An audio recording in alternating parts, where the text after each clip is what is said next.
तो बहुत ही scary experiences हुए थे। एंड ये जो मेरी फ्रेंड है ये मेरे साथ स्कूल से है और हम 6th स्टैंडर्ड से बेस्ट फ्रेंड्स हैं। और हमने सोचा कि चलो अब ऑस्ट्रेलिया चलते हैं, साथ में चलते हैं, मज़े करेंगे। और जब हम वहाँ पे गए, पढ़ने के लिए गए थे, घूमने के लिए? नहीं पढ़ने के लिए गए थे, पढ़ने के लिए गए थे, वहीं पे पढ़ते पढ़ते मज़े करेंगे। हाँ। और जब हम वहाँ पे पहुँचे तो उसके साथ ना बहुत ही ज़्यादा वियर्ड चीज़ होने क्या लगी। एक थोड़ा वो बताओ कि कहाँ पे एग्जैक्टली ऑस्ट्रेलिया का कौन सा एरिया था, कहाँ ऑस्ट्रेलिया पे में थे? मेलबर्न गए थे हम, 2016 में गए थे एंड ईयर एंड में गए थे। तो ईयर एंड इज़ बेसिकली नवंबर दिसंबर वाला, तो तब तो वो वाला तो टाइम वहाँ पे होता है ना। ऑस्ट्रेलिया में समर्स होती है? हाँ, ऑस्ट्रेलिया में समर्स होती है तब, और वहाँ पे क्रिसमस होता है, तो उनका क्रिसमस भी गर्म वाला क्रिसमस होता है, नो स्नो। तो हम वहाँ पे गए हैं जब, तो सबके मतलब सब अपने घर चले जाते हैं ना, क्योंकि हॉलीडे टाइम है, तो खाली खाली था सब कुछ। हम हॉस्टल में रुके हैं, वो भी खाली है, और सब कुछ यूजुअली खाली है और बड़ी शांति। और अब आप मेट्रोपॉलिटन सिटी से जा रहे हो, दिल्ली से जा रहे हो, और वहाँ पे यहाँ पे इतना शोर है, वहाँ पे जाके एकदम शांति, 4-5 बजे सब कुछ सब एकदम तो शांत वहाँ हो सब जाते हैं। कुछ शट हो जाता था? हाँ, 6-7 ओ क्लॉक ना बहुत जल्दी शट हो जाता है। यहाँ तो शुरू ही सब लेट होता है एंड वाइब ही यही है। तो वहाँ पे सब बहुत जल्दी शट हो जाता था, जिसकी वजह से ना बहुत अकेला-अकेला सा फ़ील होने लग जाता था। तो अडैप्ट करना बहुत ज़्यादा डिफ़िकल्ट था, लेकिन आई थिंक उसको हैंडल नहीं हो पाया वो। और वो प्रे भी बहुत करती थी, लेकिन उसको हैंडल नहीं हो पाया वो। और उसके बाद हम एक दिन सो रहे थे एंड उसको आप बहुत लोग ही ज़्यादा, हॉस्टल में थे या अपार्टमेंट ले रखा था आपने? हम लोगों ने अपार्टमेंट ले रखा था। और वो हम सो ही रहे थे, अलग रूम था, लेकिन हम सो अलग-अलग रूम में सो रहे थे, और वो एकदम से आई मेरे पास बोल के कि मेरे को बहुत ही ज़्यादा गंदा सपना आया है। तो उसको ये सपना आया था कि एक डेड बॉडी है एंड सब लोग ऐसे वाइट कपड़े मौन करते हैं, वाइट कपड़े पहनते हैं, तो वो वाइट कपड़े पहने हैं, सब उसके आसपास बैठ के रो रहे हैं। और बहुत ही जैसे मूवीज़ में नहीं दिखाते, स्कैरी सा सीन होता है, सब रो रहे हैं, आगे पीछे हिल रहे हैं, बहुत ही ज़्यादा डरावना था। और मेलबर्न इज़ 5.5 आवर्स आगे। तो इंडिया में तब अराउंड 4 ओ क्लॉक हो रहे होंगे जब सपना आया था। तो घर पे कॉल किया उसने कि सब ठीक है घर पे, उसको लगा कुछ घर पे हो गया उसके। उसको कहा कि सब ठीक है घर पे, मैंने बोला हाँ सब ठीक है। तो उसके बाद वो सो गई, और जब वो सो गई उसके बाद अराउंड 4-5 आवर्स लेटर उसकी मम्मा का कॉल आता है कि बेटा क्या हो गया था सुबह एकदम से? उसने बोला कुछ नहीं, मुझे बस डरावना सा सपना आया था, किसी की डेड बॉडी वगैरह दिख रही थी, और ऐसा लग रहा था कि कुछ हो गया है घर में, और बहुत ही ज़्यादा स्कैरी लग रहा था। तो मेरे को लगा कि आपको लोगों को कुछ हो गया है। एंड उसकी मम्मी ने बोला नहीं हमें तो कुछ नहीं हुआ है, लेकिन हमारे घर के जो नीचे रहती हैं, शी हैज़ पास्ड अवे। ओह अच्छा। या एंड हम दोनों की हालत बहुत ज़्यादा बुरी हो गई कि हाउ इज़ इट पॉसिबल कि ये दिख रहा है, क्योंकि ऐसे आज से पहले उसके साथ नहीं हुआ था ये। तो वो बहुत ज़्यादा डरावना हो गया था इंसिडेंट। और ऐसा भी नहीं कि वो उन आंटी से बहुत ज़्यादा क्लोज थी जिनकी डेथ हो गई या कुछ हुआ, वो बस दिखा है समहाउ। एंड उस दिन के बाद से उसको बहुत ज़्यादा विजन्स दिखने लग गए थे, इतने ज़्यादा विजन्स दिखने लगे कि क्लोज लोगों के साथ अगर कुछ हो रहा है, उसके साथ अगर कुछ होने वाला है, तो उसको पता चल तो ये जाता है। वैसे अब जब से अपार्टमेंट में शिफ्ट हुए तुम, कितने दिनों से होने लग गया था, मतलब कितने डेज हो गए थे रहते हुए कि vision strong? Probably 2 months, but उस I don't think उस अपार्टमेंट से कनेक्शन था। It was just that she had turned 18। तो ऐसा मैंने स्पिरिचुअली बहुत ज़्यादा पढ़ा है कि जब कुछ आपकी सर्टेन एज आ जाती है, आपको कोई गिफ्ट्स मिलने होते हैं जो आप पास्ट लाइफ से कैरी कर रहे होते हो, वो आपको आ जाते हैं somehow, they just God does his magic या जो भी होता है। तो ऐसे हुआ है, एंड वो जैसे ही 18 टर्न हुई तो उसको दिखने लग गई थी चीज़ें। ऐसा कुछ कंट्रोल नहीं कर सकती थी वो कि उसको क्या दिख रहा है क्या नहीं दिख रहा है, बस दिखता था। और ये सोते सोते ही होता था या कभी भी विजन आ जाते थे? सोते सोते होता था, और आफ्टर अ सर्टेन पॉइंट, मैं आगे बताऊंगी आपको, आफ्टर अ सर्टेन पॉइंट ऐसे होने लग गया था कि उसको फील होने लग गया था कि मेरे साइड में कोई है, और माइंड में इमेजेस आने लग गई थी। ठीक है, तो आगे चलते हैं। तो ये हुआ, एंड जैसे मैंने बताया कि उसको सब सब नहीं बट मोस्टली पता चलने लग गया था कि कुछ हो रहा है, कुछ होने वाला है। तो एक दिन उसे सपना आया कि उसकी फैमिली में कोई है, 3 लोग हैं जो हवन करा रहे हैं, और वो हवन करा रहे हैं, फुल ऐसे डार्क वाइब्स है उसकी, और पूजा हो रही है, तंत्र हो रहे हैं, स्कल्स पड़े हुए हैं, और ये सब उसको सपने में दिख रहा है। ठीक है, तो हमें तो ये लगता है ना कि सपना है, कोई हॉरर मूवी देख ली होगी, चल कोई नहीं। जब उसने मुझे आके बताया, तो मैंने कहा कि नहीं नहीं ये हॉरर मूवी होगी। तो वो बहुत ज़्यादा रो रही थी कि नहीं ये बहुत ज़्यादा रियल फील हो रहा था मुझे, ये सपना नहीं है ऐसा। अब उसको इस पॉइंट तक इतने विजन्स आने लगे थे कि उसको डिफरेंशिएट होने लग गया कि क्या सच है क्या सपना है। तो ये उस टाइम के बाद ये सेकंड टाइम हुई है ये चीज कि उसको कुछ दिखा है। हाँ अभी रियलाइज नहीं ये- कर रही कि यार मुझे ना इंट्यूशंस आ जाते हैं या स्ट्रांग, अभी तक रियलाइज नहीं हुआ खुद को। नहीं नहीं बिल्कुल भी रियलाइज नहीं हुआ है, क्योंकि अपने को Second अंडर time ही हो एस्टिमेट रहा है कर ये। देते हैं हम कभी कभी कि नहीं यार हमें कैसे हो जाएगा। तो फिर जब उसको ये वाला जब सेकंड टाइम सपना आया तो इट फेल्ट वेरी रियल, और इतना ज़्यादा रियल हो रहा था कि ऐसा लग रहा था कि वो प्रेजेंट थी वहाँ पे, या उसके सामने हवन हो रहा है और मंत्र पढ़े जा रहे हैं, और फुल ब्लैक मैजिक वाली वाइब आ रही थी। तो जब ब्लैक मैजिक वाली उसने अपने घर पे कॉल किया उठ के, उन्होंने बोला कि मम्मा ऐसे ऐसे हो रहा है मैं क्या करूँ। तो उन्होंने बोला कि कुछ नहीं आप पूजा करो ठीक हो जाएगा। और ठीक है पूजा करने से सब ठीक हो जाता है, तो मैं पूजा करती हूँ। और पूजा करी, उसके बाद कुछ ठीक नहीं हुआ है, उसकी तबीयत और ख़राब होने लग गई। थोड़े टाइम बाद उसको दोबारा से सपना आया कि एक तो उसने सोचा कि शायद मैं इस साइड बेड के सो रही हूँ, मैं पोजीशन चेंज कर देती हूँ, ऐसा होता है ना कि मैं पोजीशन चेंज कर देती हूँ शायद इस साइड मुझे बुरा सपना नहीं आएगा। तो उसने जब पोजीशन चेंज करी अपनी सोने की, तो उसको उस रात पे सपना आया जैसे ये बेड है और ये डोर है, ठीक है। तो उस डोर से कोई ब्लैक एकदम कपड़ों में आ रहा है, नो फेस एट ऑल, कोई कपड़ों में आ रहा है, ब्लैक क्लोक, कोई फेस नहीं है उसका।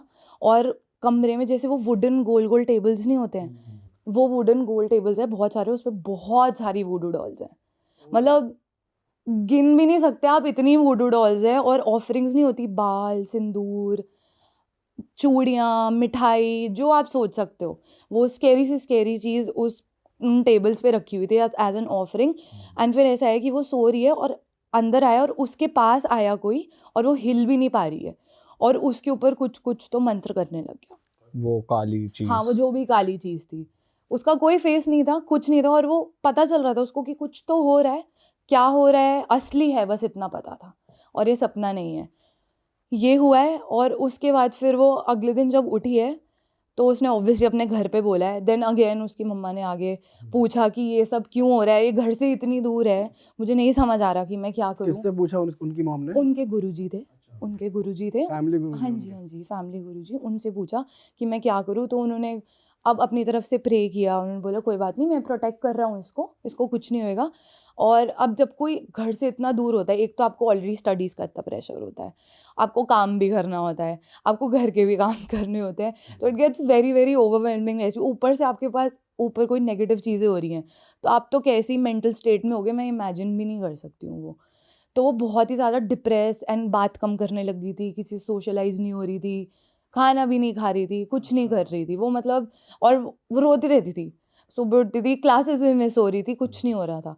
तो उसके बाद जब गुरुजी से बात हुई एक दिन, वो प्रोटेक्टेड थी इतना हो गया था, लेकिन एक दिन आई थिंक थोड़े दिन छोड़ के उसको दोबारा से वो अपनी फ्रेंड से फेस टाइम कर रही थी किसी से, तो उसको सपना आया, सपना नहीं आया सॉरी, उसको आया, ऐसा लग रहा था, फील होने लग गया था ना उसको फील है। एक फ्रेंच विंडो थी हमारे कमरे में, ठीक है, तो फ्रेंच विंडो होती है जिसमें आप बैठ भी सकते हो है ना, तो उसकी बहुत बड़ी विंडो होती है, तो उसके ब्लाइंड्स खुले हुए थे।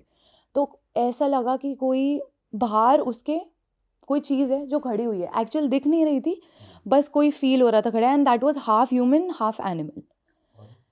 और आपने इंडोनेशिया में देखा जैसे उनके मास्क होते हैं, उनके गॉड्स के जैसे मास्क होते हैं, इट्स वेरी, हमने देखा नहीं है पर हम यहाँ फोटो लगा हाँ देंगे फोटो ताकि- लगा देना, मतलब वो हमारे जैसे भगवान होते हैं ना वैसे नहीं होते, वो बड़े मेड अप से लगते हैं, बहुत ही स्कैरी से होते हैं।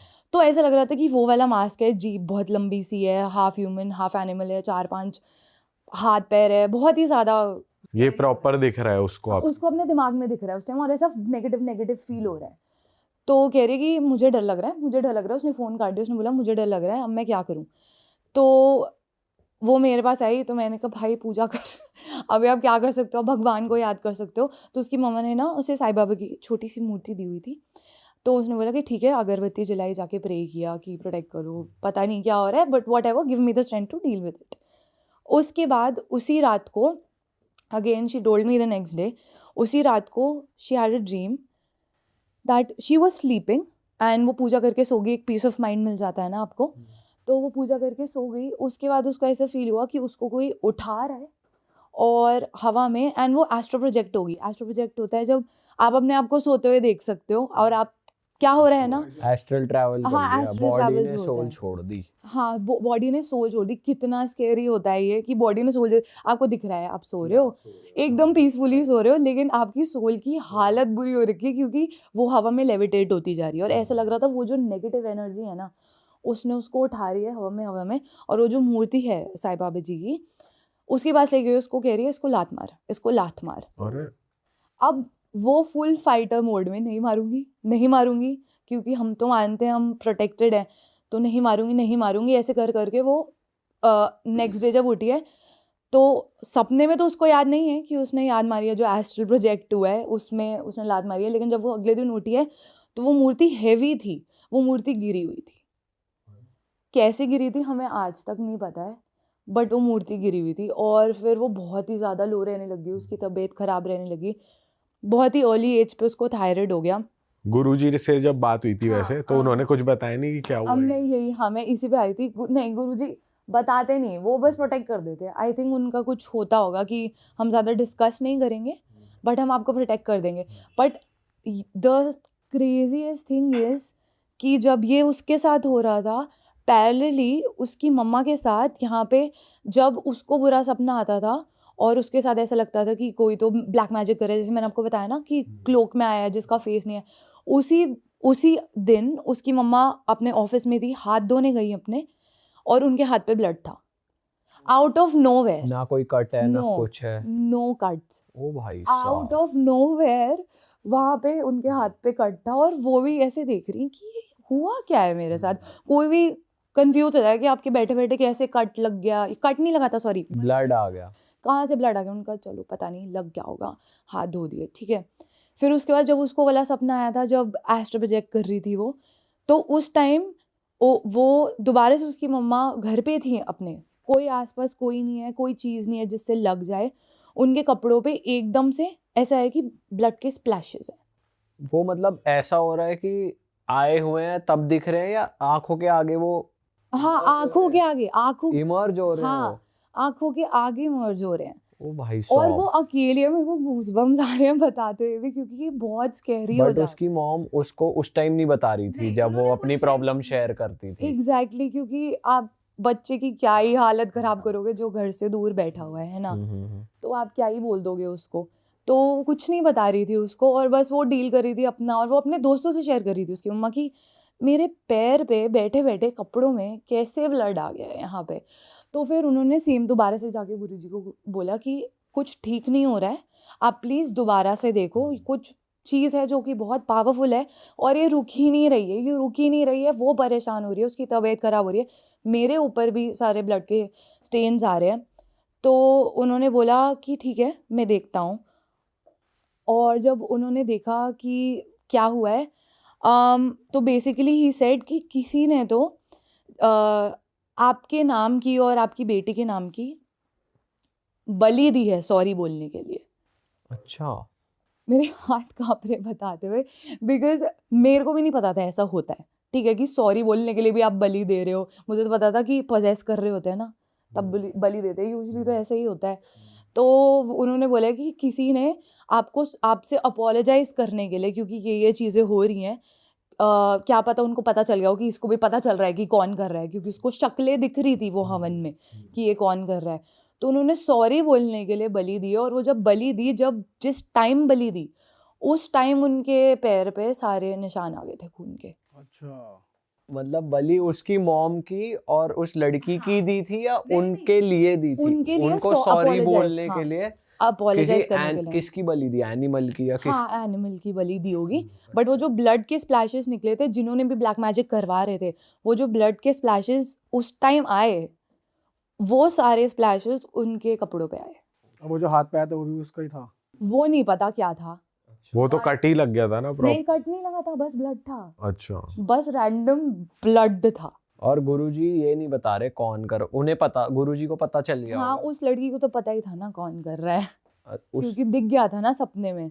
पर आप कह रहे थे कि शक्ल नहीं दिख रही नहीं थी। नहीं, वो उसकी नहीं दिखी थी शक्ल, जो ब्लैक मैजिक करने आया था वूडू डॉल्स के साथ ब्लैक क्लोक में। लेकिन जब सपना आया था ना कि हवन कर रहा है, वो उसी के वो घर। तंत्र का पूरा सेटअप है, तो वो उसके रिलेटिव्स थे। हाँ जी, रिलेटिव्स ही होते हैं ओके। मोस्टली रिलेटिव्स ही थे जिन्होंने करा है। और रिलेटिव्स को पता चल गया कि इनकी प्रोटेक्शन चालू है, तो अब इनको सॉरी बोल दो कि वरना भाई हमारा माफ हो कर जाएगा। दो, हमसे गलती हो गई है, बट ऐसी चीजों के लिए आप माफी कैसे दे सकते हो? जल्दी सुधर गए, ये तो अलग ही बात है वैसे। कोई नहीं सुधरे, उसके बाद भी चीजें होती रही ठीक है। है, कंटिन्यू करते हैं। मतलब लोग तो ऐसे करते हैं, बट वो जो बलि दी उसके बाद उनकी मम्मा के साथ, उनके साथ भी ऐसी इंट्यूशंस होती रहती थी। और आई थिंक वही चीज़ इसको कैरी फॉरवर्ड होगी थी आगे, बिकॉज जनरेशन्स में चीज़ें चलती है तो वो आगे भी चली जाती है। तो ये उसके साथ हुई थी। तो फिर वो बहुत ही ज़्यादा बीमार हो गई, मतलब मैंने जैसे बताया कि उसको थायराइड हो गया और वो बीमार रहने लगी, सोशलाइज नहीं, खाना नहीं खा रही थी, वेट लॉस बहुत ज़्यादा होने लग गया था आउट ऑफ नोवेयर। कितने किलो की हो गई थी? क्लोज टू 40, क्लोज टू 40 हो गया था, एंड दैट्स अनहेल्दी। ठीक है, पतला होना है बट इतना भी नहीं कि आप बीमारियां लग जाए आपको, तो वो अनहेल्दी लेवल पे हो गई थी। तो हमने बोला कि ठीक है, अभी यहाँ पे रहना ठीक नहीं है, क्योंकि क्लासेस मिस हो रही थी, पढ़ाई नहीं हो रही, कुछ भी नहीं हो रहा है, we should go back. And फिर उसके बाद हम इंडिया वापस आ गए, हम दोनों ही। और हम जब इंडिया वापस आ गए उसके बाद तो इंट्यूशन बहुत ही ज़्यादा स्ट्रांग हो गई उसकी। मतलब ऐसा होता था कि उसके लव्ड वंस जो थे, उससे पहले मैं ये बताना चाहूँगी, क्योंकि इतनी सारी चीज़ें हो रही थी उसके साथ, तो she was like okay I need to do something कि मैं प्रोटेक्टेड रहूँ। उसे खुद रियलाइज होने लगा। हाँ, बिकॉज उसकी फैमिली ना ऑलरेडी स्पिरिचुअल थी, कि वो प्रे करते थे, मेडिटेट करते थे, तो बचपन से ही आपने पूजा पाठ देखा होता तो आपको पता होता है यार आपको इसी राह पे जाना है, पता होता है आपको इविल एंड गुड का।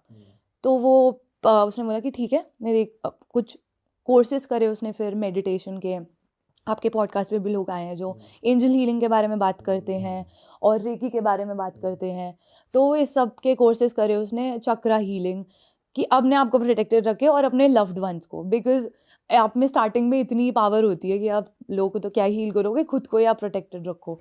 तो जब ये वाले कोर्सेज करे वो खुद, उसकी ऑरा बहुत स्ट्रांग हो गई है उसके बाद से उसको जो बैड ड्रीम्स होते थे, ऐसा होता था कि कभी कभी लगता था कि उसके बेड के साइड में कोई खड़ा हुआ है और उसको लिटरली लेके जाना चाह रहा है अपने साथ। वही सेम वो दिखता था जो उसे कुछ दिखा भी था। होता था तो इंडिया आने के बाद तो बंद हो गया था ये, या इंडिया? नहीं, ये होता था बट वो प्रोटेक्टेड थी, अब बस ये डिफरेंस था। तो उस लेवल पे नहीं होता था कि उसका स्कोल ही कोई निकाल के जा रहा है, एस्ट्रो प्रोजेक्ट हो रहा है, ये सब नहीं होता था। लेकिन ये होता था कि हाँ, बेड के साइड में कोई है, आवाज सुनाई दे रही है सोते उसको सोते। फील हो रहा है, मतलब ये सब चीजें, बट हाँ, वो उसका कुछ कर नहीं पा रहे हैं। हाँ, क्लैरवॉयंस जैसे आपकी बढ़ जाती है ना, तो आपको सुनाई दे रहा होता है, तो वो बढ़ गया था, वो उसको फील हो रहा था, लेकिन वो कुछ कर नहीं पा रहे थे। वो प्रोटेक्टेड थी क्योंकि उसने इतनी सारी चीजें अब सीख रही थी। तो अब उसको इंट्यूशंस आने लग गई उसके घर वालों के लिए।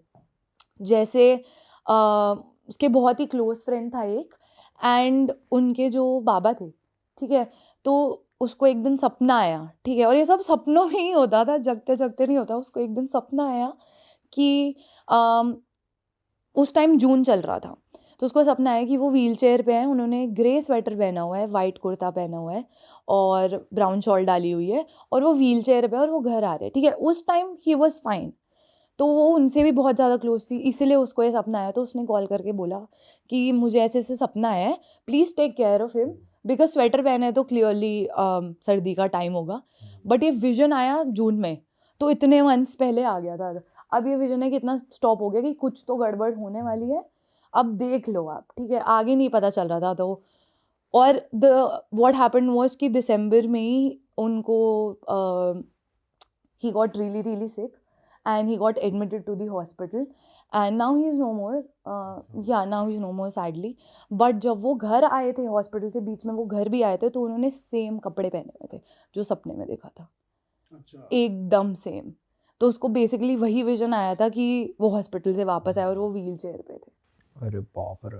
तो ऐसे ऐसे विजन्स दिखने लग गए उसको। और विजन दिखे हैं जिसमें उसके बहुत ही क्लोज में उसके मौसा जी थे, जिनको कैंसर था, और जिनको कैंसर था तो वो कोविड का टाइम था इस टाइम, तो वो मिलने नहीं जा पा रही थी। तो उसने एकदम से अपनी मम्मा को बोला कि अब बस मेरे को लेके जाओ। एक दिन वो ज़िद करने लगी कि मुझे लेके जाओ, लेके जाओ, लेके जाओ। तो ठीक है, लेके जाते हैं, को पासेस वगैरह बनाए, उसकी मम्मा डॉक्टर है, तो उन्होंने पासेस वगैरह बनाया, किसी तरह घर से निकालो। अरे फर्स्ट वेव थी कोविड की, तो आपको पता ही है कितना स्कैरी सीन हो रखा था। और फिर उसको लेके गई, उसने 3 दिन बताए हैं उधर, ठीक है, कि मौसी जी वो काफ़ी क्लोज थे, फादर फिगर की तरह। 3 डेज़ बाद she came back home and ऐसा हो रहा था कि नोएडा में है, तो हम हॉस्पिटल लेके जाते हैं उनको, वो वाले हॉस्पिटल, क्योंकि जिस हॉस्पिटल में प्रेजेंटली उनकी केयर हो रही है वो अच्छी नहीं हो रही है। तो वो वापस आ गई 3 दिन स्पेंड करके, और उसके बाद सुबह के 4 बजे जिस दिन वो वापस आई, उस दिन उसकी मम्मा ने सुबह उठाया दैट ही इज़ नो मोर। मतलब ऐसा हो रहा था कि कट टू कट हो रहा था, उसको पता चल रहा था कि कुछ तो गड़बड़ हो रही है। 3 दिन बचे, 3 दिन स्पेंड किए and he is no more now. तो और उसके बाद उसके घर पे गए, उनके घर पे गए, सॉरी, मौसी जी के घर पे गए वो, और उनको भी कोविड हो गया, मतलब जो मेरी दोस्त थी उसको भी कोविड हो गया, तो वो क्वारंटीन हो गया। एंड वहाँ पे सबको क्वारंटीन में, आप बाहर भी नहीं निकल सके, तब तो 14-15 डेज़ का क्वारंटीन होता था।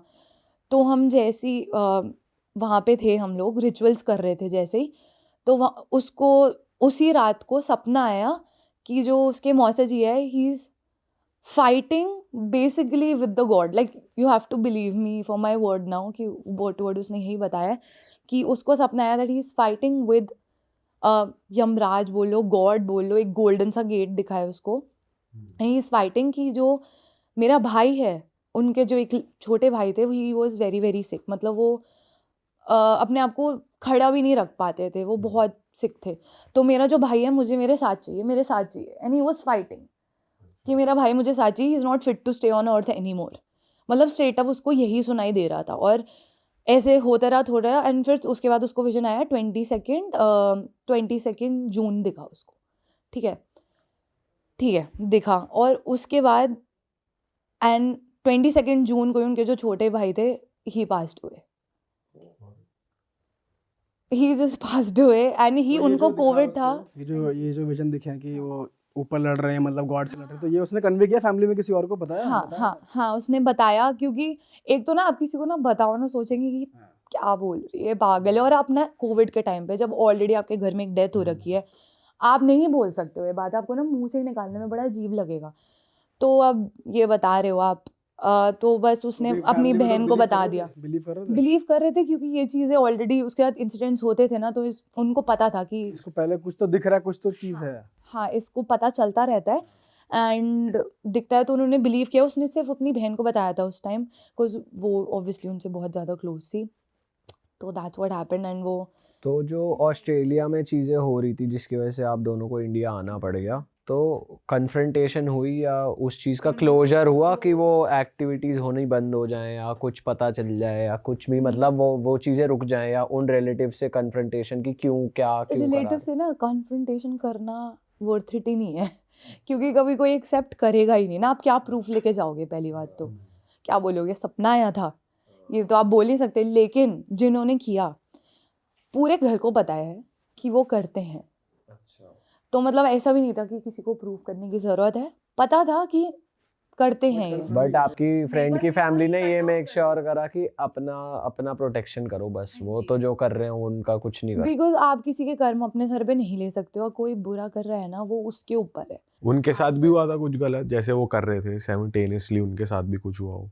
उनकी लाइफ कभी स्टेबल चली ही नहीं है, क्योंकि कोई किसी के साथ जब बुरा करता है ना, तो कभी उसके साथ वो घूम के ही आता है, हमेशा आता है। तो उनकी लाइफ में हमेशा अप्स एंड डाउन्स रहे हैं, आपस में घर में लड़ाइयाँ रही हैं, बहुत ज़्यादा डिस्कम्फर्ट रहा है, बहुत ही ज़्यादा रहा है। एक पॉइंट के बाद ना उनकी फैमिली ने, जो मेरी फ्रेंड की फैमिली है, उन्होंने कट ऑफ कर दिया उस फैमिली से। कोई ऑब्वियसली आप ऐसे लोगों के साथ नहीं रहना चाहोगे, तो मतलब अपने घर में बुलाना बंद कर दिया, ऐसे कर दिया कि नहीं, जस्ट लाइक दूर रहो, दूर से ही हाय हेलो करो बस। एंड एक और चीज़ हुई थी, if it's okay I can tell, उसका बहुत गंदा एक्सीडेंट हुआ। आपकी फ्रेंड का? हाँ जी, उसका जब ये इंडिया वापस आ गई, उसका बहुत गंदा एक्सीडेंट हुआ है। और क्या हुआ था एक्सीडेंट में? हाँ, मैं बताती हूँ। हमने ना पढ़ा है, हम दोनों ही बहुत स्पिरिचुअल है, तो हमने ये पढ़ा है कि आपको ना लाइफ में, पूरी आपकी लाइफ जितनी भी लाइफ स्पैन है, उसमें आपको 5 एग्जिट पॉइंट्स मिलते हैं। अच्छा। ठीक है, ये बहुत ही ज़्यादा माइंड ब्लोइंग था मेरे लिए भी। तो 5 एग्ज़िट पॉइंट्स मिलते हैं आपको एट डिफरेंट स्टेजेस ऑफ ये कहाँ पढ़ लिया? Just in books bridge. हम्म।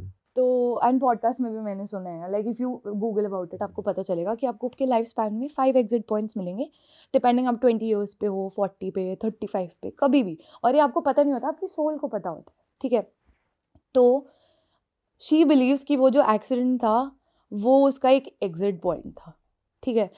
अब आप ये प्रिडिक्ट नहीं कर सकते हो कि आपका अभी नेक्स्ट मोमेंट एग्ज़िट पॉइंट आने वाला है। तो वो कारी में है, चला रहे हैं गाड़ी, वो बैठी हुई थी पीछे, गाड़ी चल रही है एंड एकदम से उसका एक्सीडेंट हो जाता है। एंड उस एक्सीडेंट होने से 5 नहीं, of not even 5, like 2 minutes पहले she is calling up her mom and saying mama, मतलब फ़ोन नहीं उठाया उन्होंने, तो all she was calling to tell was mama I love you and I miss you. कौन करता है ये? जब आप लोग बाहर अपने दोस्तों के साथ हो, कौन आई love you I miss you बोलने के लिए अपनी मम्मा को फ़ोन करेगा? तो उन्होंने फ़ोन नहीं उठाया, तो उसने ना टेक्स्ट डाल दिया, आई love you I miss you. और जैसे ही वो टेक्स्ट गया ना, उसके 5 सेकंड्स या 10 सेकंड्स के अंदर एक्सीडेंट हो गया। और I am still in shock कि ये हुआ। एंड वो इतना गंदा एक्सीडेंट हुआ कि वो कार ख़त्म है, ठीक है, उसके खुद के हाथ पे फ्रैक्चर है, उसके मुंह पे पूरे शीशे टूट के निशान, मुंह छिल चुका है। उस टाइम एक्सीडेंट आपका सर भिड़ता है, चक्कर आता है, मतलब it's a very very bad accident, और दूसरी गाड़ी से लगी है। तो मतलब वो बची कैसे नहीं पता। आई थिंक कुछ और लोग सब बचे, सब बच गए? गाड़ी में थे, हाँ बच गए, सब बच गए, बट कैसे बचे नहीं पता, बिकॉज गाड़ी ख़त्म थी, गाड़ी ख़त्म थी।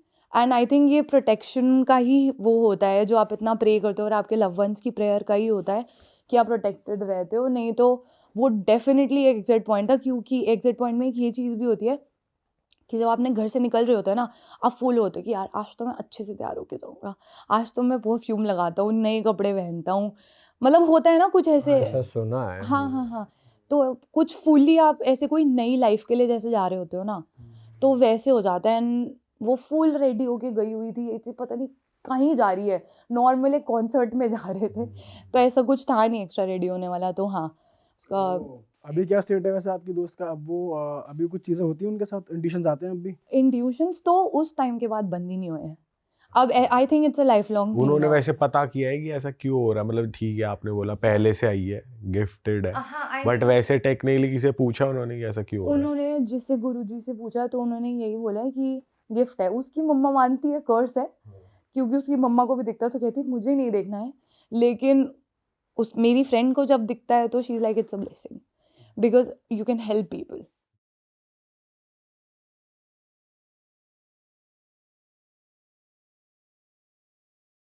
मेरे माइंड में एक क्वेश्चन आ रहा है, इससे पहले हम आगे बढ़े। आपने ऑफ द कैमरा एक शब्द बोला था, सच्चा अघोरी।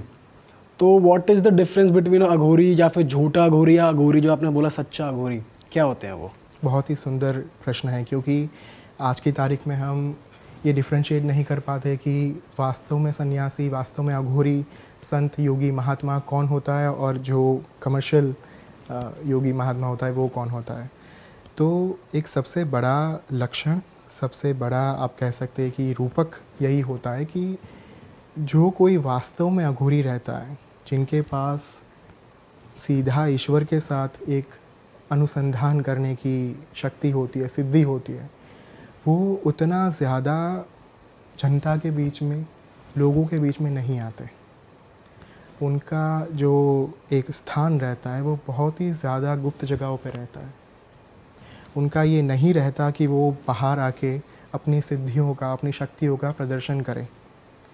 तो सबसे पहला लक्षण ही यही होता है एक वास्तविक सन्यासी का, वास्तविक अघोरी का, चाहे वो तांत्रिक आप कह ले, योगी कह ले, महायोगी कह ले, महात्मा कह ले, नागा साधु कह ले, कोई भी आप नाम उन्हें दे दे, जो वास्तव में अध्यात्म के पंथ के ऊपर, अध्यात्म के मार्ग के ऊपर चल रहा है, और जिनका उद्देश्य किसी के पास से कुछ लूटना या फिर किसी के पास से कुछ भी प्राप्त करना नहीं है, सिर्फ़ और सिर्फ समाज को प्रदान करना है, कुछ देना है, वो कभी कुछ अपेक्षा नहीं रखेगा, आशा नहीं रखेगा किसी से कुछ प्राप्त करने की। हमारे यहाँ पे बहुत ही सुंदर बात कही गई है अघोरी के बारे में, खप्पर में खावे, और जो शमशान में लेटे, उसका वचन ब्रह्मा भी न मेटे। जिसका अर्थ है जो खप्पर में खाता है, खप्पर यानी ह्यूमन स्कल, कपाल, जो कपाल में खाता है, जो शमशान में सोता है, अगर ऊपर से स्वयं ब्रह्मा आके भी कुछ कह दे, लेकिन अगर अघोरी ने आशीर्वाद दिया है तो स्वयं ब्रह्मा भी उनका वचन, उनका जो उनके मुख से निकले हुए शब्द हैं, उनका जो विधान है, उसे टाल नहीं सकते। तो ये होता है वास्तविक अघोरी कि आपको कभी, मैं तो ऐसे अघोरी से मिला हूँ जो अगर हमारे बीच में भी बैठे हो ना, आपको पता तक ना चले कि वो वास्तव में अघोरी है। अच्छा, तो उनके मतलब जो उन्होंने कपड़े पहने होते हैं, उनका जो मतलब उनके जो body language and all of that, वो एकदम डिफरेंट रहता है। बिल्कुल, क्योंकि साधना के समय पे जो चीज़ें करनी होती है, जो एक रिचुअल्स को फॉलो करना रहता है ना, वो कभी सामान्य जीवन में उसका शो ऑफ नहीं करेंगे। अगर आपके साथ कोई वास्तविक अघोरी आकर बैठ जाए तो जीन्स में ही बैठेगा।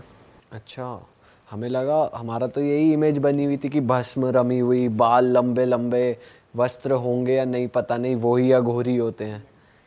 सिर्फ वही अघोरी नहीं होते, वो ऐसे अघोरी होते जिनका शमशान के अंदर रहना, अगर उनके गुरु ने आदेश दिया है कि आपको चाहे कुछ भी हो जाए, संसारिक जीवन में आपको नहीं जाना है, तो ही वे अघोरी शमशान में रहेंगे।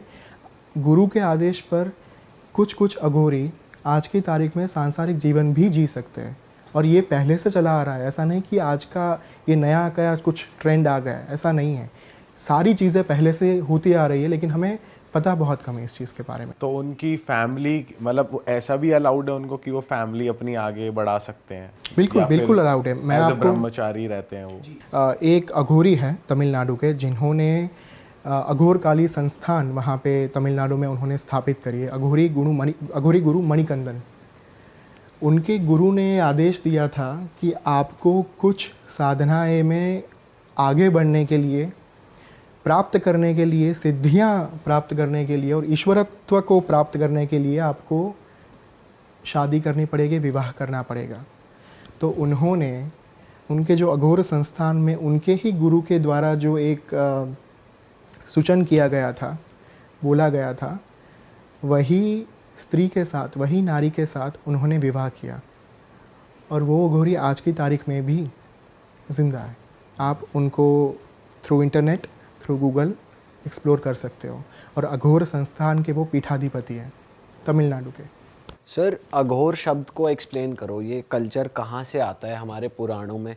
एक तरफ तो क्योंकि हम लोगों का जो इंटरेक्शन ज़्यादा मंदिरों में जाके पंडितों से पूजा कराना, या कुछ अगर हमें चाहिए तो हम भगवान से या मंदिरों में पूजा कराते हैं, रुद्राभिषेक करते हैं, हमारी नॉलेज यहीं तक है। अघोर कल्चर कहाँ से आता है? कब एक इंसान अघोरी के पास जाता है, या अब मेन पर्पस ऑफ अ अघोरी क्या होता है? अघोर का जो एक लेमन अगर हम मीनिंग कहे, एकदम सरल भाषा में अगर बात करें, कि जो घोर नहीं है, जिनसे भयभीत नहीं होना है, जिनसे डरना नहीं है, वो होता है अघोरी। जो सबसे पहले अघोरी थे वो स्वयं देवाधिदेव महादेव थे। उन्हीं के द्वारा अघोर पंथ की स्थापना की गई, उन्हीं के द्वारा अघोर क्रियाएं दी गई। अघोरियों का और अघोर पंथ का ये मानना होता है कि अगर पूरे विश्व का, पूरे ब्रह्मांड का सृजन स्वयं ईश्वर ने किया है, तो उसमें से एक भी चीज़ बुरी कैसे हो सकती है, एक भी चीज़ खराब कैसे हो सकती है? चाहे वो आप शमशान की बात ले लें, चाहे आप मलमूत्र की बात ले लें, चाहे आप खप्पर की बात ले लें, कपाल की बात ले लें, कंकाल की बात ले लें। आज की तारीख में जब भी हम ये रिचुअल्स हमारे यहाँ पे फॉलो किए जाते हैं कि जब हम शमशान में जाते हैं, तब किसी की अंतिम क्रिया के बाद घर पे आके हम नहा लेते हैं, क्योंकि हम नहीं चाहते कि कोई नेगेटिव एंटिटीज़ हमारे साथ आकर घर में कुछ डिस्टर्बेंस क्रिएट करें। लेकिन अघोरी जो रहते हैं वो इसी एंटिटीज़ के थ्रू अपना काम कराते हैं, और इन्हीं के थ्रू वो लोक कल्याण का काम करते हैं। उनका एक, आप कह सकते हो कि ये ट्रेडमार्क रहता है कि अगर ब्रह्मांड में सारी चीज़ें ईश्वर के द्वारा सर्जित है, उनके द्वारा सृजन किया गया है, तो मैं इन सारी एनर्जीज़ का उपयोग करके, इस्तेमाल करके भी लोक कल्याण का काम कर सकता हूँ। तो जो एनर्जीज़ को हम नेगेटिव मानते हैं, जो ऊर्जा को हम नकारात्मक मानते हैं, उन्हीं सारी चीज़ों को वो पॉजिटिव मानते हैं। और शमशान जो होता है ना, वो ब्रह्मांड खप्पर की उपमा उन्हें दी गई है। ब्रह्मांड खप्पर यानी ह्यूमन स्कल। सबसे पहली बात ये, खप्पर में खाना, खप्पर में ही आप सारी चीज़ें, पानी पीना, उनका ये रिचुअल क्यों रहता है? क्योंकि आप काफ़ी सालों से, अभी तो आधुनिक विज्ञान जो हमारा है वो ये चीज़ कह रहा है कि पूरा जो ह्यूमन माइंड है, हम उसको कभी डिटेल में नहीं समझ पाएंगे, एक्सप्लोर नहीं कर पा रहे हैं, क्योंकि जितना ज़्यादा उसमें घुसते जा रहे हैं हम, नई नई चीज़ें बाहर आती जा रही हैं। हम इतने ज़्यादा नए डायमेंशंस को एक्सप्लोर कर रहे हैं ह्यूमन माइंड के, कि इतने सालों से उसको समझने की कोशिश होने के बावजूद नहीं समझ पा रहे हैं। इसीलिए जो ह्यूमन माइंड जो होता है वो किसके अंदर होता है? खप्पर के अंदर, स्कल के अंदर। और स्कल अगर जिस चीज़ को अपने अंदर समेट के बैठा हुआ है, जिसका कनेक्शन आप ईश्वर के साथ कर पा रहे हो, हम कहते हैं ना कि इन्होंने सिद्धि प्राप्त की, इन्होंने शक्तियाँ प्राप्त की। वो कैसे प्राप्त करते हैं? अपने मन को, अपने दिमाग को, अपने ह्यूमन माइंड को इवॉल्व करके, थ्रू साधना, थ्रू वेरियस रिचुअल्स। तो अगर दिमाग ना हो, अगर मन आपके पास ना हो, अगर ये माइंड आपके पास ना हो, तो सिद्धियों का प्राप्त होना इम्पॉसिबल है। तो आदिकाल से दिमाग को, ह्यूमन माइंड को सिद्धियों का सोर्स माना गया है कि अगर आप उसे ट्रेन कर पा रहे हो तो आप कुछ भी प्राप्त कर पाओगे।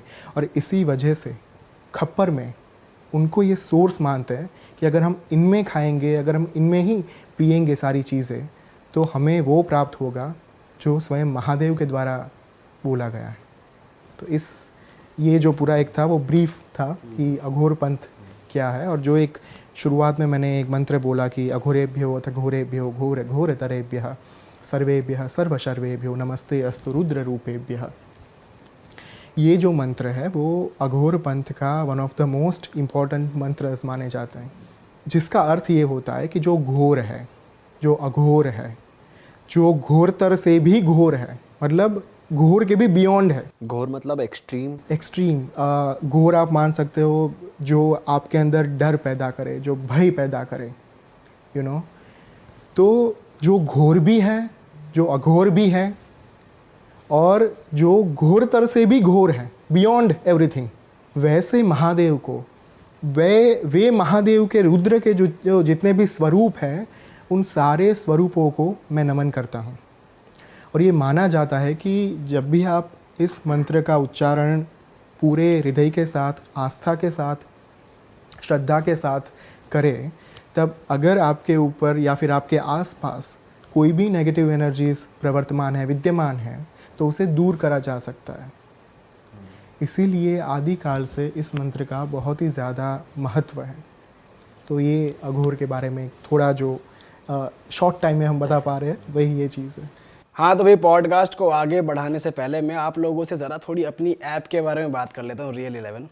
यहाँ पे आपको बहुत इजी क्वेश्चंस के आंसर देने हैं और आप जीत सकते हो लाखों में दबादब पैसा। अब जैसे आपको पता है कि भाई इंग्लैंड और आयरलैंड का पहला ओडीआई मैच होने वाला है, तो यहाँ बहुत आसान सवाल का जवाब दो कि भाई जैसे कि मैच आयरलैंड जीतेगी या फिर इंग्लैंड, और यहाँ पे अपने हिसाब से स्लॉट और अमाउंट सेलेक्ट करो और बनाओ दबादब पैसा। डिस्क्रिप्शन में लिंक है भाई, जरूर डाउनलोड कर लेना। हर एक व्यूअर से कह रहा हूँ दबादब पैसा बनाओ यहाँ जाके, ठीक है। चलो अब बातों को आगे बढ़ाते हैं। एक बार ये भी बताओ कि अघोरीज की बात हो रही है, तो इनके पास कुछ स्पेसिफिक इतने मंत्र जाप करते हैं, वो इतनी साधना करते हैं, तो कुछ स्पेसिफिक पावर्स भी उनके पास आती हैं, और अगर आती हैं तो किस तरह की आती हैं, मतलब किस लेवल तक वो अपने माइंड को ले जा सकते हैं, थोड़ा वो बताओ। किस्सा मैं शेयर करना चाहता हूँ आपके साथ, जो गुजरात के एक इंसान का था। उनका नाम था मोहनलाल अग्रवाल, और गुजरात में ही मैं पला बड़ा, और उन्हीं के साथ, उन्हीं के ज्ञान की कृपा से आज मैं ये चीज़ आपको बता पा रहा हूँ। वो एक ऐसे अघोरी के संपर्क में आए थे जिन्होंने अघोर क्रियाओं के थ्रू अपना प्रतिशोध लिया था। मूल घटना ये थी, प्रतिशोध मतलब बदला, रिवेंज। सो मूल घटना ये थी कि जो अघोरी थे उनसे वे मिले, और हमारे वहाँ पे चोटीला नाम का एक पर्वत है जहाँ पे माँ चामुंडा विराजमान है।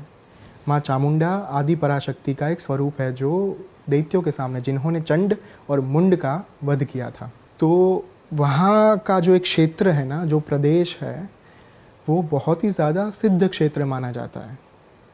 ऐसा ही एक क्षेत्र वहाँ पे है गिरनार, और गिरनार पे स्वयं भगवान दत्तात्रेय विराजमान है। भगवान दत्तात्रेय को ब्रह्मा, विष्णु और महेश तीनों का अवतार माना जाता है। 3 चोटी है वहाँ पे, 3 शिखर आप कह सकते हो, जहाँ पे एक शिखर पे, एक चोटी पे स्वयं भगवान दत्तात्रेय, दूसरे शिखर पे बाबा कीनाराम, जो हमारे यहाँ के भारत के आज से 400 साल पहले के महानतम अघोरी हो चुके, उनका एक शिखर। और जो तीसरा शिखर है वो है स्वयं गुरु गोरखनाथ का। तो चोटीला, गिरनार, ये सारा जो एक क्षेत्र है ना, वो एकदम आसपास में है और जंगलों से घिरा हुआ है। इतने बड़े बड़े पहाड़ है वहाँ पे कि आपको अगर चढ़ना हो, आपको अगर उसे पूरा एक्सप्लोर करना हो, आज की तारीख में भी कोई नहीं कर पा रहा। इतना ज़्यादा गाढ़, इतना ज़्यादा गूढ़ वो माना जाता है पूरा। उसी क्षेत्र में ये अघोरी थे और उनका मिलना हुआ मोहनलाल अग्रवाल से, जिनके ज्ञान की मैं आज पूरी बात कर रहा हूँ, जिनका ये किस्सा मैं बता रहा हूँ आज की तारीख में। और उनका नाम था बाबा प्रयाग भारती। वो पहले अघोर क्रिया करते थे, बाद में वो नागा साधु बने। तो मोहनलाल अग्रवाल जब प्रयाग भारती को मिले, बापू प्रयाग भारती को, तब उन्होंने ये अपना पूरा पूर्वाश्रम बताया। आपको जानकर ये आश्चर्य होगा कि ये जो प्रयाग भारती बापू थे, नागा संत, वो अपने पूर्वाश्रम में, यानी कि दीक्षा लेने से पहले एक एडवोकेट थे, वकील थे। वो अपना एक केस लड़ रहे थे, बहुत ही ज़्यादा हाई प्रोफाइल केस था उत्तर प्रदेश का। ही वॉज फ्रॉम प्रयागराज, जो उस समय पे, यानी मैं बात कर रहा हूँ आज से 7 डिकेड पहले की। उस समय पे इलाहाबाद उसका नाम था, राइट। इलाहाबाद से वो थे और वहीं पे अपनी प्रैक्टिस कर रहे थे लॉ की। वो जिस पार्टी के खिलाफ केस लड़ रहे थे, वो बहुत ही ज़्यादा इन्फ्लुएंशियल पार्टी थी और इनके खिलाफ ये अपने, जिनका नाम था वेद प्रकाश शर्मा, जो बाद में प्रयाग भारती बने, लेकिन पूर्वाश्रम का नाम, दीक्षा के पहले का नाम था उनका वेद प्रकाश शर्मा। जब ये केस वो अपना जीत रहे थे, उस वक्त पे उनकी जो नेगेटिव पार्टी थी, सामने वाली पार्टी थी, उनको लगा कि अगर अभी कुछ नहीं किया गया ना, तो हम लोग ये केस हार जाएंगे। तो वेद प्रकाश को मेंटली डिस्टर्ब करने के लिए, उनको हानि पहुंचाने के लिए, सामने वाली पार्टी ने वेद प्रकाश जी की वाइफ का बलात्कार किया, उनका रेप किया, 4 लोगों ने मिलकर। और बहुत ही ज़्यादा इन्फ्लुएंसर लोग थे। उनकी पत्नी का जिस तरीके से, जिस हैवानियत के साथ रेप किया गया ना, वो मैं यहाँ पे बता तक नहीं सकता। इस घटना के थोड़े ही दिनों में उनकी पत्नी ने सुसाइड कर लिया और 2 बच्चे थे उनके। वेद प्रकाश जी को लगा कि शायद मैं लीगली जीत पाऊँगा। उन्होंने कोर्ट में जाकर सारी चीज़ें लड़ने की कोशिश की, लेकिन कुछ सिचुएशंस की वजह से, और जैसे आज की तारीख में भी कुछ इन्फ्लुएंसर लोग पैसे के माध्यम से, ऐसी चीज़ों के माध्यम से जीत जाता है केस, वैसे ही उस समय के इलाहाबाद में ये लोग जीत गए। वेद प्रकाश के अंदर प्रतिशोध की अग्नि, रिवेंज का जो भाव था, बदले का भाव था, वो इतना प्रबल था, इतना ज़्यादा इंटेंस था कि उन्हें कुछ भी करके बदला चाहिए था। उन्होंने ये तरीका अपनाया कि मैं तंत्र विद्या का उस माध्यम के ज़रिए मैं बदला लूँगा। उनके एक पहचानने वाले थे, कामाक्षी, मतलब कामाख्या मंदिर जो है आसाम गुवाहाटी में, वहाँ पे उनके एक पहचानने वाले रहते थे जो तंत्र क्रिया करते थे। वे उनके पास गए, वेद प्रकाश शर्मा, और कहा कि मुझे तंत्र सिखाओ, मुझे उग्र विद्याएं सीखनी है जिनके माध्यम से मैं प्रतिशोध ले पाऊँ।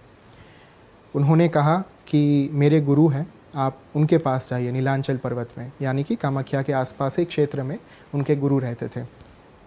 तो वेद प्रकाश जी उनके पास गए और पूछा कि क्या आप मुझे सिखाएंगे तंत्र विद्याएं? मुझे ऐसी विद्या आप सिखाओ जिनके माध्यम से मैं प्रतिशोध ले पाऊँ, और वो जो इंसान है, वो जो 4 लोग हैं, वो सिर्फ इस जीवन में ही नहीं, वो जब प्रेत योनि में जाए, जब उनका देह त्याग हो जाए, उसके बाद भी उनको पीड़ा हो। मुझे इतना ज़्यादा इंटेंस बदला चाहिए। तो उन्होंने पूछा कि आप श्योर हो कि आपको ये करना है, क्योंकि आप जिस मार्ग के ऊपर जा रहे हो वहाँ से कोई कमबैक नहीं है, फिर आप वापस नहीं आ पाओगे। एक बार अगर आपने चलना शुरू कर दिया तो बात ख़त्म। उन्होंने कहा कि चाहे कुछ भी हो जाए मुझे चलना है, आप मुझे सिखाओ। एक दिन डिसाइड हुआ, एक दिन तय हुआ जहाँ पे जो उनके गुरु थे वे उनको दीक्षा देने वाले थे, मंत्र दीक्षा। उनका नाम था उदयनाथ जी, गुरु का नाम।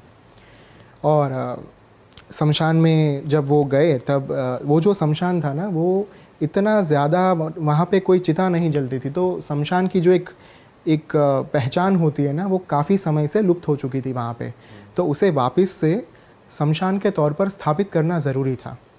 तो उदयनाथ जी ने प्रयाग भारती के साथ मिलकर, मतलब गुरु और शिष्य ने मिलकर, बहुत ही कामाख्या के जो सिद्ध शमशान है वहाँ से राख, शमशान की राख, मिट्टी और जली हुई हड्डियाँ ये लाकर जो नया स्मशान था, जो नई जगह पे वो जो विधि करने वाले थे जहाँ पे, वहाँ पे उन्होंने शमशान को स्थापित किया।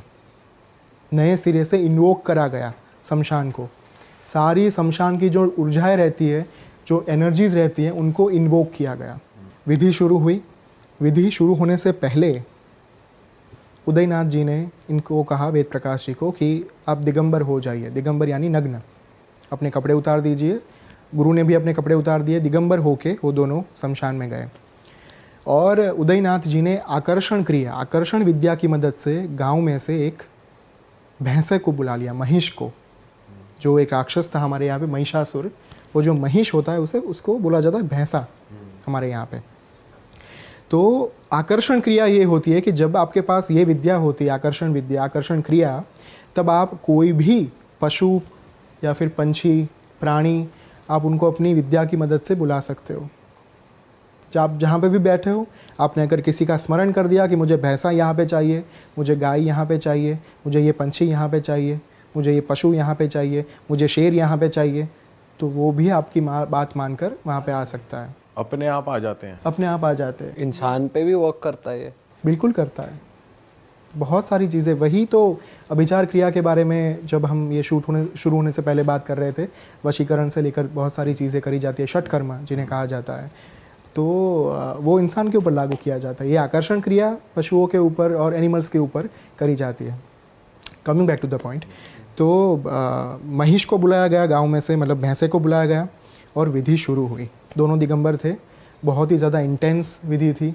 वहाँ पे यज्ञ कुंड प्रज्वलित था, उसमें उदयनाथ जी और वेद प्रकाश शर्मा दोनों आहुतियाँ डाल रहे थे और इतने उग्र मंत्रोच्चार हो रहे थे कि आपको ऐसा लगे कि वहाँ पे कोई तूफ़ान आ चुका है। बहुत ही ज़्यादा अलग प्रकार की उग्र ऊर्जाओं को, उग्र एनर्जीज़ को इन्वोक किया जा रहा था। और जब ये सारी चीज़ें होती है ना, तब पूरे शमशान के अंदर हाहाकार मच जाता है। ऐसी ऐसी आवाज़ें आती है, भूत, प्रेत, पिशाच, ये सारी जो नेगेटिव एनर्जीज़ होती है, जो गण माने जाते हैं, अलग अलग भगवान के, महादेव के गण माने जाते हैं, वे आके अपना प्रभाव, अपना इन्फ्लुएंस दिखाना शुरू करते हैं उस वक्त पे।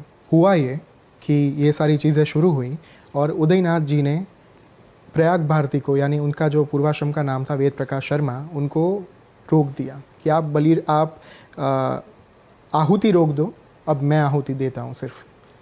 और उन्होंने विधि शुरू होने से पहले एक तीक्ष्ण खड्ग यानी तलवार वहाँ पे रखी थी बलि के हेतु। जब उदयनाथ जी ने आहुति देना शुरू किया, तब वो आहुति इतना ज़्यादा उग्र होती गई कि अचानक से वेद प्रकाश शर्मा के बॉडी के अंदर उसे ऐसा लगने लगा कि जैसे कोई बहुत ही ज़्यादा इलेक्ट्रिक शॉक उसे लग रहा हो, बिजली का झटका उसे लग रहा हो। इस तरीके का पूरा उसको फील आने लगा इंटेंसिटी के साथ। और वो अपने जगह के ऊपर से खड़ा हुआ बंदा, और खड़े होने के बाद उसने अपना जो खड्ग था वो हाथ में लिया। उस खड्ग के ऊपर उसने अपना रक्त लगाया काट के, और फिर उसी खड्ग से एक ही झटके में वो जो महिष वहाँ पे खड़ा था, जो भैंसा खड़ा था, उसका मस्तक धड़ से अलग कर दिया।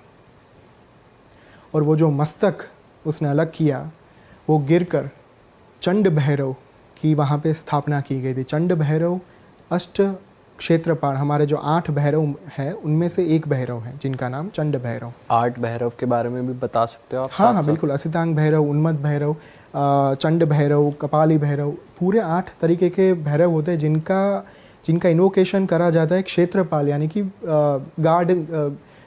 गार्डियन के तौर पर, कुछ डिवाइन एंटिटीज़ को गार्ड करने के लिए। फॉर एग्जांपल कामाख्या जो क्षेत्र है, माँ कामाख्या, उनके जो क्षेत्रपाल है वो उमानंद भैरव है। फिर हमारे जो काशी विश्वनाथ है वहाँ पे काल भैरव उस क्षेत्र की रक्षा कर रहे हैं। तो जहाँ पे भी ज्योतिर्लिंग है, जहाँ पे भी माँ डिवाइन एंटिटीज़ की स्थापना की गई है, वहाँ पे हमेशा अष्ट क्षेत्रपाल को, क्षेत्रपाल यानी कि भैरव के एक स्वरूप को स्थापित किया जाता है as a god, as a guardian, divine guardian. तो ये चीज़ें हुई और जो मस्तक काटा था वो काट के गिरा पूरा चंड भैरव के आसन के पास, जो उन्होंने पूरा विधि के समय पे चंड भैरव को आह्वान देने के लिए, उनको इन्वोक करने के लिए वहाँ पे स्थापित किया था। मस्तक वहाँ पे गिरा और सारी चीज़ें हो गई। उसके बाद वो जो उदयनाथ जी थे, गुरु उनके, उन्होंने खड़े होकर अपने शिष्य को, वेद प्रकाश शर्मा को, उस मस्तक के ऊपर बैठाया। उन्होंने अपना हाथ रखा उनके मस्तक के ऊपर और मंत्र की दीक्षा दी। जो चंड भैरव का जो मंत्र रहता है, मैं यहाँ पे नहीं बोलूँगा क्योंकि गुप्त माना जाता है वो चीज़, तो उनकी दीक्षा दी गई मंत्र की। और ये कहा गया कि आपको अगले 3 महीने तक चंड भैरव की साधना करनी है, तीव्र तंत्र साधना, उग्र तंत्र साधना। और तब से उनका नाम हुआ बालकनाथ। प्रयाग भारती बाद में पड़ा। जो उदयनाथ ने तो जो दीक्षा दी, वो दीक्षा देने के बाद उनका जो नाम दिया गया वो था बालकनाथ जी। और ये नाम का भी बहुत ही एक डीप मीनिंग रहता है। कोई भी गुरु अपने शिष्य को ऐसे ही नाम नहीं दे देता। उनके जो ग्रह नक्षत्र रहते हैं, उनके जो जन्म के नक्षत्र रहते हैं, उनकी जो कुंडली होती है, उनका एक अकड़म चक्र रहता है जिसके ऊपर से पूरा नाम और कौन सी साधना आपके लिए फलीभूत होंगी, कौन सी सिद्धियां आपको प्राप्त हो सकती है, कौन से मंत्र का जाप करने से, ये चीज़ों का ज्ञान आपको एक पूरा गुरु उसका एक इवोल्यूशन करता है। और वो जब वो एक आप कह सकते हैं कि वो जांच ख़त्म हो जाए, उसके बाद गुरु तय करता है कि इसको कौन सा नाम दिया जाए। तो उदयनाथ जी ने उनको नाम दिया बालकनाथ। अब वेद प्रकाश शर्मा बन चुके हैं बालकनाथ। ठीक है, उनको बोला गया कि चंड भैरव की साधना शुरू करो। पूरी विधि विधान के साथ पूरा बताया गया। थोड़े ही दिनों में उन्होंने चंड भैरव की साधना शुरू की। वो साधना के दौरान 10 दिन तक सभी चीज़ें सही चली, एकदम ठीक चली। 10 दिन तक कोई प्रॉब्लम नहीं आ रही थी, कुछ नहीं था। अचानक से 11वां दिन के बाद उनका स्पाइन दुखना शुरू हो चुका था। वो बैठ नहीं पा रहे थे, कुछ नहीं कर पा रहे थे, लेकिन फिर भी उन्होंने अपनी साधना रोकी नहीं। जैसे जैसे दिन आगे बढ़ते गए वैसे वैसे साधना उग्र होती जा रही थी, तीव्र होती जा रही थी। और एक समय ऐसा आया जब शमशान के अंदर बहुत सारे भूत प्रेत पिशाच, उनका हाहाकार बढ़ने लगा। जब वो रात में साधना करते थे उस वक्त पे उनको आवाज़ें सुनाई देती थी, बिजलियाँ कड़कने लगती थी। और उन्होंने ये बात जब अपने गुरु को बताई, उदयनाथ जी को, तब उन्होंने कहा कि अब वक्त आ चुका है चंड भैरव के प्रागट्य का। आप कल तैयार रहना, चंड भैरव को आप नैवेद्य देना होगा आपको। नैवेद्य देने के बाद क्या क्या करना है ये मैं आपको बता रहा हूँ, अभी ध्यान से सुनिएगा। अगर इसमें कोई भी चूक हुई, कोई भी गलती हुई तो प्राण का खतरा हो सकता है, जान का खतरा हो सकता है। जो दिन आया, रात, जो पूरी साधना वास्तव में जब चंड भैरव प्रकट होने वाले थे, जिस दिन पे अचानक से बालकनाथ जी समाधि में चले गए। वो इतने ज़्यादा डीप चले गए अपने आप के अंदर साधना करते करते कि उनको आसपास के वातावरण का कुछ बोध ही नहीं रहा, ज्ञान ही नहीं रहा। वो अपने अस्तित्व से अनभिज्ञ बन गए, अनजान बन गए। सुबह उनको होश आया। मैं यहाँ पे ये नहीं बोल रहा हूँ कि वो सो गए थे, सोए नहीं थे, समाधि में चले गए थे। सुबह वो जब समाधि में से बाहर आए तब उनको बहुत पछतावा हुआ कि मेरे पास सिर्फ एक मौका था मेरा बदला लेने का और मैं वो भी चूक गया। बिलक बिलक कर रोने लगे। उदयनाथ जी उनके गुरु शमशान में आए और देख लिया उन्होंने, पता चल गया कि ये पूरी विधि जो थी वो निष्फल साबित हुई है। उन्होंने कहा, उदयनाथ जी ने कहा कि कोई बात नहीं, मैं समझ सकता हूँ कि ये चीज़ें होती है आपके साथ। अगर आप चाहते हो तो आपके बदले मैं उनसे प्रतिशोध ले लेता हूँ, मैं ही उनको ख़त्म कर डालता हूँ। और ये चीज़ बालकनाथ के स्वमान के ऊपर असर कर गई, उनके ईगो को लग गई। उन्होंने कहा कि अब चाहे कुछ भी हो जाए गुरुजी, अब करूँगा तो मैं अपना बदला स्वयं लूँगा। आज रात या तो मेरी जान जाएगी या मैं चंड भैरव को सिद्ध करूँगा। गुरु ने बोला तथास्तु। फिर से रात आई और चीज़ें शुरू हुई, साधना शुरू हुई। गुरु ने क्रियाएं बोली थी कि जब बाबा प्रकट हो उस समय पे क्या क्या चीज़ें करनी है, कैसे करनी है, उनको नैवेद्य भोग के साथ धराना है पूरा। ये चीज़ें हुई। अब बीच रात मतलब मध्य रात्रि तक सारी चीज़ें चली और अचानक से जो भैंसे का मस्तक था जिसके ऊपर ये सारी क्रियाएं करी जा रही थी, उसमें से धुआं निकलने लगा। चंड भैरव के प्रागट्य का समय आ चुका था और धीरे धीरे धीरे जैसे मंत्र जाप आगे बढ़ते गए, थोड़ी ही क्षणों में भैरव प्रकट हो गए। चंड भैरव उग्र स्वरूप, एक हाथ में खड़ग, दूसरे हाथ में कपाल खप्पर, और कोई सामान्य इंसान, कोई व्यक्ति उन्हें देखे तो देखते ही मर जाए। इतना तीव्र, उग्र और विकराल भयावह स्वरूप था उनका। क्योंकि 3 प्रकार की साधनाएं होती है, सात्विक, राजसिक और तामसिक। काफ़ी लोग अपनी प्रकृति के अनुसार साधना का चयन करते हैं। तंत्र में जैसे दक्षिणाचार तंत्र, वामाचार तंत्र होते हैं, वैसे ही साधनाएं भी अलग अलग प्रकार की करी जाती हैं। तो उसमें से आपकी जो प्रकृति, आपके गुरु को पता लगती है कि ये प्रकृति के इंसान को इस प्रकार की साधना कर सकते हैं। काफ़ी लोग जब मैं ये बातें करता हूँ तब बुरा मान जाते हैं कि आप भगवान को ऐसे क्यों पोर्ट्रे कर रहे हो, भगवान तो वात्सल्यपूर्ण होते हैं, ममतापूर्ण होते हैं, वो कभी अपने बच्चे को डराते नहीं हैं, वो माता पिता के स्थान पर होते हैं। लेकिन हमें ये समझना चाहिए कि जब हम उग्र स्वरूप की बात कर रहे हैं तब उग्र स्वरूप वात्सल्यपूर्ण नहीं है, वो तामसिक ही होंगे, क्योंकि आपने साधना तामसिक तरीके से ही की है। तो ये पॉसिबल ही नहीं है कि आप तामसिक स्वरूप से ये एक्सपेक्ट कर पाओ कि ये आकर मेरा सिर पुचकारेंगे। पॉसिबल ही नहीं है ये चीज़। अगर आप सात्विक साधना कर रहे हो तो आपको वैसा फल मिलेगा, अगर आप तामसिक साधना कर रहे हो तो आपके सामने वैसी ही एंटिटी प्रकट होंगी, चाहे आप कुछ कर लो। चंड भैरव का प्रागट्य हुआ और उन्होंने अपने एक हाथ में अपना हाथ काट कर उसमें लविंग रख दिया। उनके गुरु ने बोला था कि जब वे स्वयं चंड भैरव आपका रक्तपान करें वो भोग के साथ, तभी आपको मांगना है उनसे वरदान। तो भगवान ने भोग ग्रहण किया, उनके रक्त से भीगा हुआ जो सिनेमन था वो उन्होंने ग्रहण कर लिया, खा लिया, रक्तपान कर लिया। और इसके बाद उन्होंने पूछा, मांग पुत्र क्या चाहिए। मैं प्रसन्न हुआ। गुरु ने आदेश दिया था कि जब तक चंड भैरव 3 बार आपसे ना पूछे तब तक वरदान नहीं मांगना है।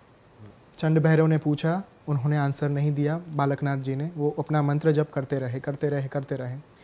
3 बार जब उनको पूछा गया तब जाकर बालकनाथ जी ने कहा कि मैं ये चाहता हूँ कि आगे से जब भी मैं आपका आह्वान करूँ, जब भी मैं आपको बुलाऊँ, तब आप यहाँ पे प्रकट हो जाना मेरे समक्ष।